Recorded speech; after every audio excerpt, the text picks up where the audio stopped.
નમસ્કાર વિદ્યાર્થી મિત્રો, કેમ છો? આજે આપણે થોડી સ્વતંત્ર દિન પ્લસ કરંટ અફેરની ચર્ચા કરીશું. કારણ કે હવે પીએસઆઈની પરીક્ષા નજીક આવી રહી છે અને પીએસઆઈની પરીક્ષાના ફોર્મ પણ ભરાવાના છે. તો દોસ્તો, ખાસ આ બાબતનું આપણે ધ્યાન રાખવાનું છે. આજનો શું વિચાર છે આજનો શું વિચાર છે? जिस जिस पर यह जग हंसा है उसी ने इतिहास रचा है. શું કર્યો છું? जिस जिसने यह જગ હસા હૈ ઉસીને ઇતિહાસ રચાશે.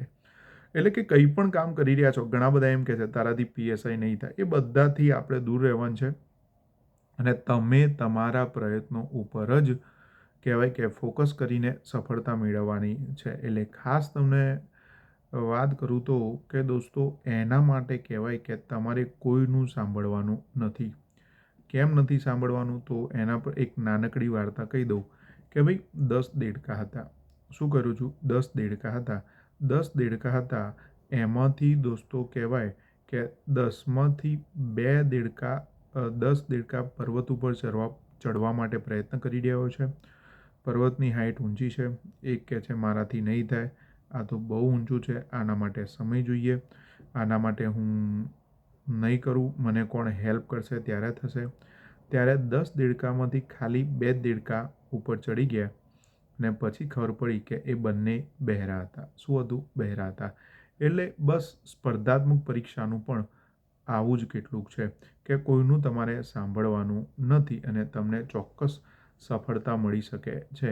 કારણ કે સફળતાનો કોઈ શોર્ટકટ હોતો નથી. શું કર્યું છું? શોર્ટકટ હોતો નથી. ઓકે, એટલે ખાસ આ બાબતનું તમારે દોસ્તો ખાસ ધ્યાન રાખવાનું છે અને કહેવાય કે પ્રયત્ન કરવાનો છે અને મસ્ત મજાનો પ્રયત્ન. ભલે તમે આગળ પણ બિન સચિવાલય પોલીસની આવી, પણ આ વખતે તો હસમુખ પટેલ સાહેબ જ છે. આ વખતે પણ એના ચેરમેન અને એમના જ નેજા હેઠળ બધું સંચાલન થવાનું છે. એટલે કોઈ ચિંતા કરવાની જરૂર નથી. ત્યારબાદ વાત કરું તો કે લાસ્ટ વાત કરી હતી કે 15 ઓગસ્ટ એ કોનો કહેવાય કે સ્વાતંત્ર્ય દિન છે ભારત સિવાય? તો કોંગો, દક્ષિણ કોરિયા અને લિંકસ્ટેઇન છે. કોણ છે? કોંગો, દક્ષિણ કોરિયા અને લિંકસ્ટેઇન છે. હવે તમારે જો પહેલો વિડીયો જોયો હશે તો જ તમને ખબર હશે કે આ દેશો કયા દેશમાંથી અલગ થયા હતા. શું કરું છું? આ દેશો કયા દેશમાંથી અલગ થયા હતા. ત્યારબાદ આગળ વધુ તો કે ભારત સ્વાતંત્ર્ય થયું ત્યારે કહેવાય કે ગોવા એ પોર્ટુગલ સાથે સંકળાયેલું હતું. શું કર્યું છું? ભારત સ્વતંત્ર થયું ત્યારે ગોવા પોર્ટુગલ સાથે સંકળાયેલું હતું અને ગોવા પછી ભારતમાં સમાવેશ કરવામાં આવે છે. ભારતમાં દોસ્તો વાત કરું તો કે 22 અલગ અલગ ભાષાઓ જોવા મળે છે, પણ એ બધામાં આપણી મુખ્ય ભાષા એવી એટલે કે હિન્દીનો સમાવેશ મુખ્ય ભાષા તરીકે 1949માં સમાવેશ એટલે કે જાહેરાત કરવામાં આવી હતી. ક્યારે? 1949માં જાહેરાત કરવામાં આવી હતી. ઓકે, એટલે આ ખાસ યાદ રાખવું જરૂરી છે. ત્યારબાદ આગળ વધીએ તો કે દોસ્ત, તમે એમ કહેતો તો સાહેબ ભારતમાં બંધારણ પ્રમાણે જોવા જઈએ તો ટોટલ કેટલી ભાષાઓ અમલમાં છે? તો ટોટલ આવશે દોસ્તો 22 ભાષા અમલમાં છે. કેટલી ભાષા અમલમાં છે? 22 ભાષા અમલમાં છે. ત્યારબાદ આગળ વાત કરું તો કે ભારત સંઘમાં જોડાનાર છેલ્લું રજવાડું કયું હતું? તો દોસ્તો ખાસ યાદ રાખજો, હૈદરાબાદ આવશે. કયું આવશે? હૈદરાબાદ આવશે. અને હૈદરાબાદ એ કઈ નદીના કાંઠે આવેલું છે? મૂસી નદીના કાંઠે આવેલું છે.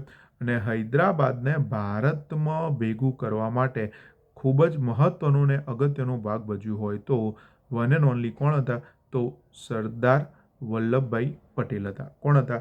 સરદાર વલ્લભભાઈ પટેલ હતા. બાકી તો એ હૈદરાબાદ, જુનાગઢ અને ત્રીજું કયું છે? જમ્મુ કાશ્મીર, જે ભારત સંઘમાં જોડાવાની ના પાડતા હતા. એમને ભારતમાં જોડાવું નહોતું. પરંતુ સરદાર વલ્લભભાઈ પટેલના પ્રયત્નોથી કહેવાય કે એ હૈદરાબાદ પણ ભારત સંઘમાં જોડાય છે. ત્યારબાદ વાત કરું તો કે 15 ઓગસ્ટના રોજ જ ભારત પાકિસ્તાનની સરહદ રેડ ક્લિફ એટલે કે જે આપણે લાઈન જોવા મળે છે, ઘણી વખત પરીક્ષામાં પૂછાય છે. તો આ રેડ ક્લિફ એ કોના નામ ઉપરથી પડ્યું છે? તો સર સિરિલ રેડ ક્લિફના નામ ઉપરથી પડ્યું છે. કોના? સર સિરિલ રેડ ક્લિફના નામ ઉપરથી કહેવાય કે આ સરહદનું નામ કહેવામાં આવે છે. એટલે ખાસ યાદ રાખજો, ભારત પાકિસ્તાનની સરહદ પણ ક્યારે, તો 15 ઓગસ્ટના રોજ શું કર્યું હતું, 15 ઓગસ્ટના રોજ રેડ ક્લિફનું નિર્માણ કરવામાં આવે છે. ત્યારબાદ આગળ વધીએ તો કે લાલ કિલ્લો. લાલ કિલ્લો દોસ્તો વાત કરું તો કે એનું બાંધકામ કર્યું હતું 5મા મુગલ બાદશાહ. શું કર્યું છું, 5મા મુગલ બાદશાહ શાહજહાંએ લાલ કિલ્લાનું બાંધકામ કર્યું હતું. ખરેખર એ લાલ કિલ્લો નથી. આપણે વર્ષોથી લાલ કિલ્લો કરીએ છીએ, રેડ ફોર્ટ કહીએ છીએ, પરંતુ એ વ્હાઇટ જ છે, સફેદ જ છે. પરંતુ કહેવાય કે ત્યાં ઘણા વર્ષોથી લોકોએ નામ આપી દીધું છે, એટલા માટે પછી એ લાલ કિલ્લા તરીકે જ ઓળખાય છે. લાલ કિલ્લાનું મૂળ નામ કિલ્લા એ મુબારક છે. શું કર્યું છું, લાલ કિલ્લાનું મૂળ નામ એ કિલ્લા એ મુબારક છે.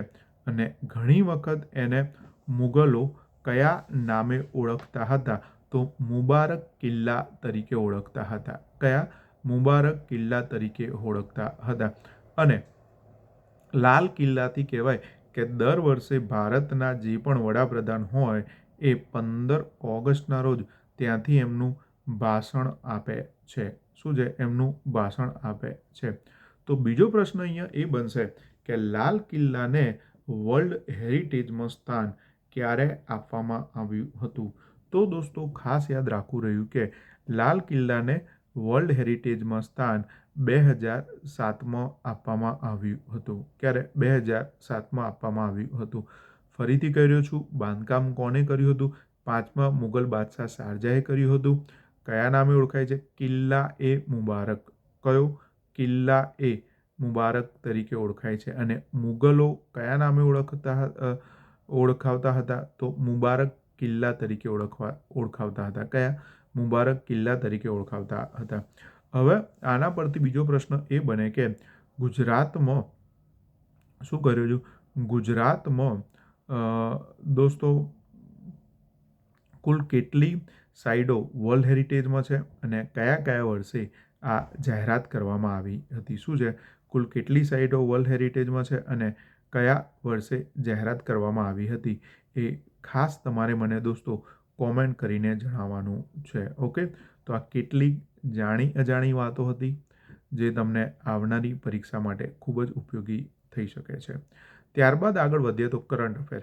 તાજેતરમાં જ હોકી ટીમના ગોલકીપર એવા PR શ્રીજેશને કહેવાય કે 16 નંબરની જર્સી સાથે રિટાયર કરવામાં આવ્યા છે. અને આપણે પેરિસ ઓલિમ્પિક 2024માં હોકીની ટીમે કહેવાય બ્રોન્ઝ મેડલ મેળવ્યો છે. આ બ્રોન્ઝ મેડલ એ કોને હરાવીને આપણે મેળવ્યો હતો, તો ખાસ યાદ રાખજો દોસ્તો, તો વન એન્ડ ઓનલી કહેવાય કે સ્પેનને હરાવીને આપણે બ્રોન્ઝ મેડલ મેળવ્યો છે. કોને, સ્પેનને હરાવીને આપણે આ બ્રોન્ઝ મેડલ મેળવ્યો છે. એટલે ખાસ યાદ રાખવું રહ્યું. ત્યારબાદ આગળ વધીએ તો કે PR શ્રીજેશ એમનો જર્સી નંબર કયો હતો, તો દોસ્તો જેમ સચિન તેંડુલકર 10 નંબરની જર્સી માટે જાણીતા છે, એમ PR શ્રીજેશનો જર્સી નંબર કયો હતો, તો 16 હતો. કયો હતો, 16 હતો. ઓકે, એટલે એ પણ તમારે દોસ્તો ખાસ યાદ રાખવાનો છે. શું કર્યું છું, ખાસ યાદ રાખવાનો છે. ત્યારબાદ વાત કરું તો કે શ્રીલંકન ક્રિકેટ ટીમના બેટિંગ કોચ તરીકે શું કર્યું છું, શ્રીલંકન ક્રિકેટ ટીમના બેટિંગ કોચ તરીકે કોની પસંદગી કરવામાં આવી છે, તો ઇયાન બેલની પસંદગી કરવામાં આવી છે. અને ઇયાન બેલ એ કયા દેશના છે, તો ઇંગ્લેન્ડના ખેલાડી છે. કયા દેશના છે, ઇંગ્લેન્ડના ખેલાડી છે. ત્યારબાદ આગળ વધીએ તો કે ભાઈ ભારતીય ટીમના નવા બોલિંગ કોચ તરીકે કોની નિમણૂક કરવામાં આવી છે. ભારતમાં નવા બોલિંગ કોચ તરીકે કોની નિમણૂક કરવામાં આવી છે, તો મોની મોર્કલ. શું કરું છું, મોની મોર્કલની નિમણૂક કરવામાં આવી છે. અને મોની મોર્કલ દોસ્તો વાત કરું તો કે ભાઈ ભારતનો ચાર્જ સંભાળશે 1 સપ્ટેમ્બર 2024થી. આ પહેલાં મોની મોર્કલ દોસ્તો પાકિસ્તાન ટીમના કોચ હતા, બેટિંગના કોચ, ઝડપી બોલિંગના કોચ હતા. અને કહેવાય કે ત્યારબાદ હવે એમની નિમણૂક કરવામાં આવે છે ક્યાં, તો ભારતના બોલિંગ કોચ તરીકે નિમણૂક કરવામાં આવે છે. અને હા, તમે જાણો જ છો એ પ્રમાણે કે ભારતીય ટીમના કોચ તરીકે કોની નિમણૂક કરવામાં આવી છે? તો ગૌતમ ગંભીર આવશે. શું આવશે? ગૌતમ ગંભીર આવશે. એટલે આવી પણ વસ્તુ તમારે દોસ્તો ખાસ યાદ રાખવાની છે, જે તમને આવનારી પરીક્ષા માટે ખૂબ જ ઉપયોગી થઈ શકે. શું છે? આવનારી પરીક્ષા માટે ખૂબ જ ઉપયોગી થઈ શકે. અને જે પણ વિદ્યાર્થી મિત્રો કહેવાય કે પીએસઆઈ અને કોન્સ્ટેબલની તૈયારી કરી રહ્યા છે, તો દોસ્તો જ્યારે પણ આ વિડીયો સિરીઝ જુઓ છો, તો ખાસ તમને બધાને વિનંતી છે કે તમે નોટ પેન લઈને બેસજો, જેનાથી તમે નોટ્સ બનાવો તો તમને કંઈક ના કંઈક ઘણા બધા પ્રશ્નો નવા જાણવા મળશે, તો તમને સીધા જ પરીક્ષામાં કામ લાગી શકે. શું છે? સીધા જ પરીક્ષામાં કામ લાગી શકે.